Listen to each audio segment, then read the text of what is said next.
নমস্কার। পশ্চিম মেদিনীপুর থেকে পুতুলের হোম কিচেনে আপনাদের সকলকে জানাই স্বাগত। আশা করি আপনারা সকলেই খুব ভালো আছেন, আমিও খুব ভালো আছি। আজকে আপনাদের দুটো রান্না তৈরি করে দেখাবো। তো প্রথমে একটা রান্না যেটা দেখাবো সেটা হচ্ছে সজনে ডাঁটা টমেটো আলু দিয়ে পোস্ত। অসাধারণ একটা রান্না। আপনারা আশা করি এর আগে দেখেছেন কিনা জানি না, যদিও দেখেছেন কিভাবে হয়েছে সেটাও আমার জানা নেই। আমি যেভাবে তৈরি করে দেখাচ্ছি শেষ পর্যন্ত ভিডিওটি দেখবেন, তাহলে কিন্তু আপনারাও তৈরি করে নিতে পারবেন। তো শেষ পর্যন্ত ভিডিওটি দেখার জন্য আপনাদের সকলকে অনুরোধ রইল। তো আর আপনাদেরকে বলে দিই, দেখুন আমি জিরে আর একটা শুকনো লঙ্কা তেল দিয়েছি, সর্ষের তেল, অবশ্যই সর্ষের তেলে রান্না করবেন, ফোড়ন দিয়েছি। আর একদম নখ দিয়ে টিপলে যে এরকম সজনে ডাঁটা হয় ওই রকম কচি সজনে ডাঁটা নেবেন, একটু যেগুলো শক্ত সেগুলো নেবেন না। দিয়ে দিলাম টমেটো, টমেটো দেওয়ার পরেই আমি দিয়ে দিলাম নুন, পরিমাণ মতো যতটা নুন লাগবে সেই বুঝে দিলাম। ব্যাস টমেটোটা দেওয়ার পরে আর এগুলোকে সুন্দর করে ভেজে নিতে হবে একটুখানি। তো টমেটো তো জানেন তো, নুন যে কোনো জিনিসে দিলে সেই জিনিসটা একটু নরম হয়ে যায়। দিয়ে দিচ্ছি এখন সজনে ডাঁটাগুলো, ছোট ছোট করে কেটে নেবেন, খেতে সুবিধা হয়। একদম কচি দেখুন সজনে ডাঁটা। তো দিয়ে দেওয়ার পরে আমি দেখুন আলুগুলো কেটে ছোট ছোট করে ডুমো ডুমো আলু কেটে আমি ধুয়ে রেখেছি। খুব ভালো করে নুন মিশিয়ে নেব, যে নুনটা দিয়েছি ওতেই যথেষ্ট, যদি প্রয়োজন হয় পরে দিয়ে দেবেন। এখন দেখুন খুব ভালো করে মাখো মাখো করে নিয়েছি। নিয়ে নেওয়ার পরে এখন একটা ঢাকা দিয়ে দেবো। তো এই ঢাকাটা দিয়ে আমি অন্তত 10 মিনিট রেখে দেবো মিডিয়াম ফ্লেমে, তারপর ঢাকা খুলে দেখে নেব। খুলে দেখে নিই, একবার মাঝখানে উল্টে দিয়েছি আমি, দেখলাম খুব ভালো সেদ্ধ হয়ে গেছে। এখন ফ্লেমটাকে একটু বাড়িয়ে দিয়েছি। এবার দেখুন কি সুন্দর সিদ্ধ হয়ে গেছে, খুব ভালো। আর দেখবেন যেন একদম গলে না যায়, এই যে এরকম সেদ্ধ হতে হবে। এখন দেখুন আমি বেটে রেখেছি কাঁচা লঙ্কা দিয়ে পোস্ত, এটাকে দিয়ে দেবে।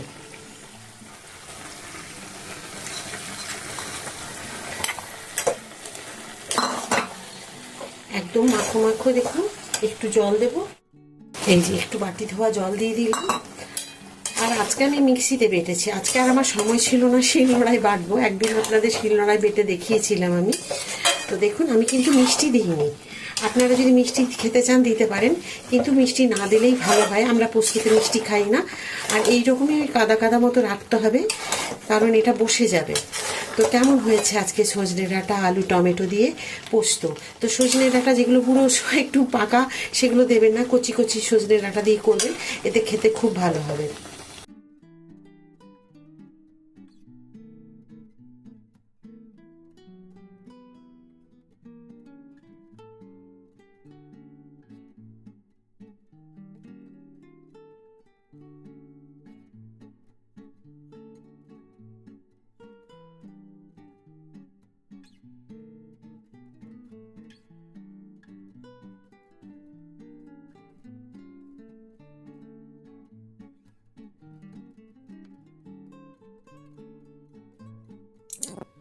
আপনাদের বলেছিলাম আজকে দুটো রান্না দেখাবো। একটা রান্না তো দেখিয়েছি সজনে ডাঁটা আলু টমেটো দিয়ে পোস্ত, আরেকটা হচ্ছে খয়রা মাছের টক ঝাল মিষ্টি। তো এই যে খয়রা মাছগুলো আমি দেখুন ভেজে তুলে রেখেছি, আর সাইজগুলো কিন্তু খুব সুন্দর, দেখুন একদম ছোট ছোট, এর থেকে বড় পাওয়া যায় কিন্তু বড়গুলোর থেকে আমার এই সাইজগুলো খুব ভালো লাগে। আর লাল করে মুচমুচে করে ভেজে রেখেছি। 500 গ্রাম মাছ আছে। তো 500 গ্রাম মাছের জন্য আমি কি কি মশলা মানে কতটা পরিমাণ দেবো সেটা আপনাদের বলে দেবো। তো আমি দেখুন তেলের গরম হয়ে গেছে, তখন তেলের মধ্যে দিয়ে দিয়েছি কালো জিরে ফোড়ন। আপনারা এখানে 5 ফোড়নও দিতে পারেন, কালো জিরে ফোড়নটাও ভালো লাগে, 5 ফোড়নটাও খুব ভালো লাগে খেতে, যেটা খুশি আপনারা দিতে পারেন। তো দেখুন আমি এখন মশলা দেবো। আমি সর্ষে বেটে নিয়েছি, হলুদ আর নুন দেখুন দেখা যাচ্ছে। তো সর্ষের মধ্যে আমি দিয়েছি 4 চামচ কালো সর্ষে, আর দিয়েছি 1 ইঞ্চি আদা, আর 4টে কাঁচা লঙ্কা। লঙ্কার ঝাল যেরকম আপনারা খাবেন সেই বুঝে আপনারা দেবেন। তো আদা কিন্তু অবশ্যই দেবেন টক ঝাল মিষ্টিতে, তাহলে কিন্তু টকের স্বাদটা কিন্তু খুব ভালো হয়। আর নুন আর যে হলুদ আমি দিয়েছি, বারে বারে দিয়ে দেখাতে গেলে অনেক বড় ভিডিও হয়ে যাবে, তার জন্য একসাথে আমি সর্ষের ওপরে দিয়েই দেখিয়ে দিলাম আপনাদের। এখানে দেখুন তেঁতুল, এটা গোলা। তো তেঁতুল আমি ভিজিয়ে রেখে কাঠটাকে বের করে নিয়েছি, একদম ছেঁকে নিয়েছি। তো তেঁতুলের কাঠটাও আমি এখানে দিয়ে দিলাম। তো ছেঁকে নিয়েছি এই কারণে, তেঁতুলের মধ্যে অনেক নোংরা থাকে, তো সেই নোংরাগুলো ছেঁকে নিলে ভালো হয়। এই দেখুন আমি তেঁতুলের এই যে এগুলো সব ফেলে দেবো, এই কাঠটা এটা বের করে নিয়েছি, এতে দিয়ে দিলাম। তাহলে নুন ঝাল সব দেওয়া হয়ে গেছে, হলুদ দেওয়া হয়ে গেছে। এবারে দিতে হবে মিষ্টি। তবে আজকে আমার বাড়িতে গুড় ছিল না, গুড়টা বাড়ন্ত হয়ে গেছে। আমরা গুড়ের ব্যবহারই বেশি করি, গুড় দিলে টক খুব ভালো হয়। তো চিনি দিলেও খারাপ হয় না। 100 গ্রাম আমি আজকে চিনি দেব। দেখুন আমি অন্তত 100 গ্রাম চিনি দিয়ে দিলাম এখানে, যথেষ্ট এই 100 গ্রাম চিনি এর জন্য। যেই ফুটে উঠবেন হাই ফ্লেমে দেখুন দিয়ে রেখেছি, আর রান্না করতে করতে গ্যাস দেখুন খুব নোংরা হয়ে গেছে। আর আপনাদেরকে আজকে খয়রা মাছের টক ঝাল মিষ্টি রান্নাটা দেখাবো। এত সুন্দর, মাছগুলো টাটকা ছিল না, সকালবেলায় গিয়ে বাজার থেকে নিয়ে এসেছে, খুব ভালো ছিল মাছগুলো। তবে এই টক ঝাল মিষ্টিতে যদি আপনারা গুড় দেন খুব ভালো হয়। ওই যে বললাম গুড়টা শেষ হয়ে গেছে, তো আমরা বেশি গুড়ই ব্যবহার করি সব কিছুতে, এই টক ফক এগুলো খাওয়ার জন্য।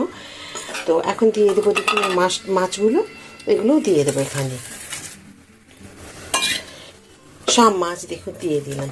এখন যেই ফুটে উঠবে খুব ভালো মতো এগুলো দেখুন মাখা মাখা হয়ে যাবে।